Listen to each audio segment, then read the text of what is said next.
Hey guys, Infidel1258 here. Today I'm going to get into some more frequently asked questions. That means I'm going to pop into my comment section on my YouTube channel, and I'm just going to read questions that come up from most recent to, most the oldest. And I am going to be focusing on certain names that I recognize because I really want to kind of honor and respect the guys who are always supporting the channel by dropping comments and creating these opportunities to discuss and debate these really interesting topics. But I encourage everyone to drop anything you're ever wondering about, because here's the thing, you're never the only one who wants to know. Every single question you bring to the table is almost certainly, there's at least 100 other people that are curious about that. So drop your comments, leave your IGN. When I answer your question, I'll do my best to send you a little thank you with little DC or SPS. Let's get into it. And before we do, I haven't looked at the comments that are more recent, so I don't really know what's happening, but we'll find out together. Okay, and I'll just go through as many as I can. I'm gonna kind of aim to be 25 minutes to half an hour within this video, because I'm expecting dinner to arrive, and it's the beginning of my night. Plus, I'm going live tonight on my channel, which you will have already seen by then. By the time you see this video, I will have already gone live, but I have to prep for that too. So let's get some questions here. Gravity pushes. Which reward cards are 100x? I'm maxing the gold foils of them. So I talk about in this video, which is one of my more recent, I think it might be from this morning, May 5th, 2022, where I talked about, among other things, kind of really aiming at really focusing on big success within Splinterlands as well as life generally. I really enjoyed that conversation, so check that video out. It's called FAQ with 1258, explain credits, old YouTube videos, and self-improvement. But Gravity is just speaking generally. I don't think I actually said in that video that I don't think I listed any one cards that were really aiming at 100x, but I do think that that's certainly possible. And I actually believe that on average, the assets we're earning today are going to be worth 20 times their value on average. That's my prediction over the next 4 years. So any daily rewards you're getting today, any season rewards you're getting today, any daily and season rewards you've been getting for the last few months, that are within the 21 reward cards that they're currently issuing, Pelacor Mercenary, Pelacor Bandit, Pelacor Conjurer, and there are 21 of them that are currently listed. Genoshanis. I think on average, those reward cards are going to be worth 20 times their current value on average. That means that some of them are going to be 10 times their current value, and some of them are going to be 100 times. I've said it before, and I'll say it again. I think Pelacor Bandit, no, hang on. Yeah, Pelacor Bandit for sure is going to be one of the more expensive ones, but Pelacor Mercenary is perhaps the one I think is the biggest opportunity for increased price appreciation. This card is a main tank. It's also less than 10 mana, which makes it very functional. It can be played in a lot of battles. It is good at every level because it has a high amount of hit points, even at bronze. It has a decent, the two damage is fine as a tank from bronze, and in silver you start getting that 3 damage with 9 hit points, very significant. Light is really helpful so many times. The armor is really great too. It means usually, your opponent is going to be hitting for 2 or 3 damage. So 1 armor is equivalent to essentially 2 or 3 extra hit points. And so, in fact, I think this thing is really, really beefy at the lowest levels. And it does a good amount of damage. It has a decent speed as you get into gold, into diamond. The self-heal and the retaliate at the highest levels make this card exceptional at that level. So I really believe this card is excellent at every level, and that is one of the trademarks that you need to look for when you're asking yourself which cards are really going to appreciate well over the next 4 years. It is not just that it is a good card, it's that it's a good card actually at every possible level. And then it has other things like a good kit. Like the kit is a separate conversation almost, because the abilities that card offer, do they kind of synergize well with one another? And certainly these ones do. Flying, retaliate, good speed, good hit points, the 1 armor. It's quite resilient. It does a fair amount of damage. It's not a damage carrier. It's not going to by itself really win you the match in the sense that it's going to be killing your whole opponent. The whole team for your opponent. Rather, this thing is going to have sustainability because of its flight, its speed, its self-heal, and it has a high hit point pool at, you know, relatively every level for this mana cost. So for the mana cost, for the kit, for the, you know, the utility and the role and the importance of that role as a tank, as a main tank, I think this is one example of cards that you really need to strongly consider for major appreciation over the next 4 years.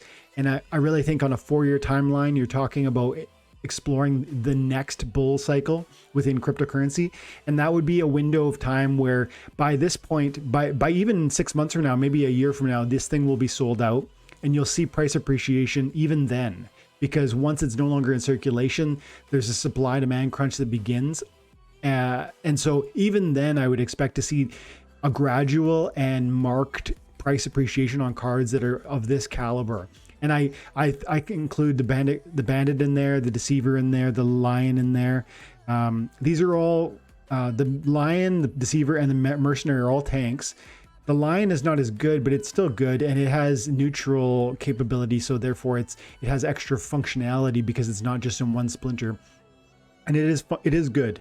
And so all of these three are what I would consider main tanks that are going to offer most of the arguments I just laid out for the Pellicore Mercenary are going to be available to these cards in different ways. Of course, the Deceiver has a slightly different kit, the Lion has a different kit, but they are functional main tanks. And for that reason, I say they are going to be kind of on the higher end of multipliers over the next 4 years. And that multiplication, that price appreciation will begin even as they, in the next 6 months to 12 months, when these things are no longer listed on the no longer being printed in the reward pool.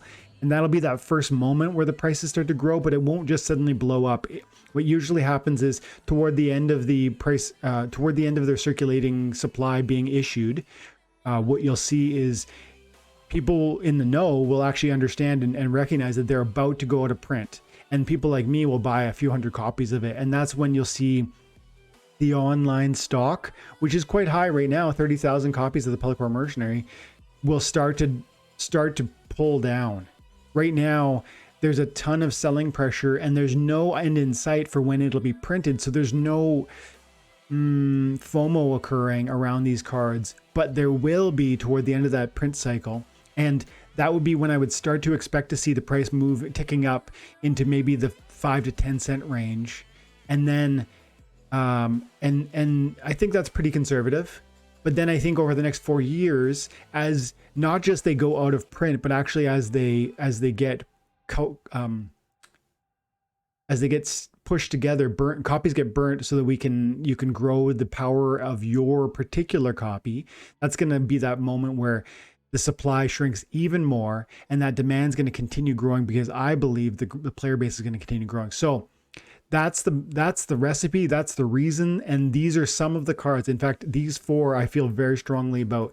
Bandit, because it's a very powerful sneak attack monster that works well in a blue melee meta, and then these three because they all, in my opinion, satisfy really important needs for kind of melee focused tanks that are quite resilient and have a good amount of hit points and a relatively low mana cost. 5, 6, 7, those are really inexpensive mana monsters, and are functional at every single level. That's key. They have good kits. They are important as a tank, and they have relatively low mana. So there you go. There's 4 options, and I actually believe that probably all 21 of the reward cards are going to see significant price appreciation. But the question wasn't just which ones are going to appreciate. The question was which ones have a chance to go 100x.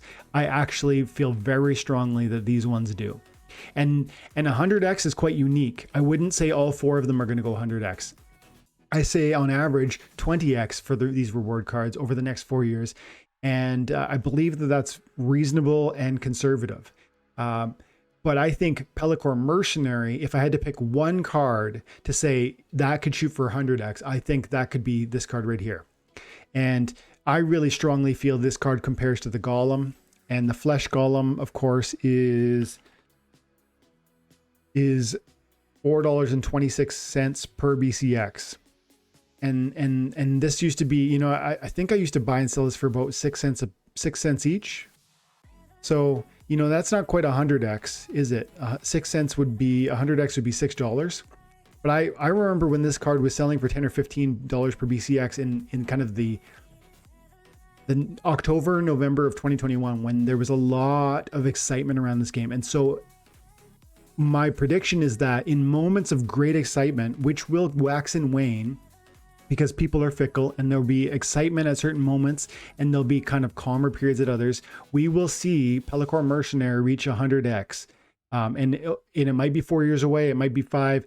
In that window, I really believe that's the window. And I think this is one of the ones I would feel strongly about being 100x. And I think on average, you can probably anticipate 20x for these cards. Again, always depending on that you would first agree that this game is going to be here in 5 years, that the development is going to continue on the right trajectory, that this game is both fun and entertaining. As like fun and an opportunity, I mean to say, because it's not just, hey, these are stocks I'm going to buy because I think they're going to for sure go up. It's actually, do you agree that the game is good and will be here? If so, then and only then can you really start to say, okay, well, I believe in these assets then, and I'm willing to invest and speculate, because it is speculation. And I feel confident speculation because I also agree that the game is fun. So start there, explore that topic. Do you think the game is going to be fun and has a future? If no, don't buy any of these. But if you think it's fun and has a future, then I really think your first conversation is around these reward cards, which are in circulation in print and have a lot of amazing abilities. Okay, thanks for the amazing question.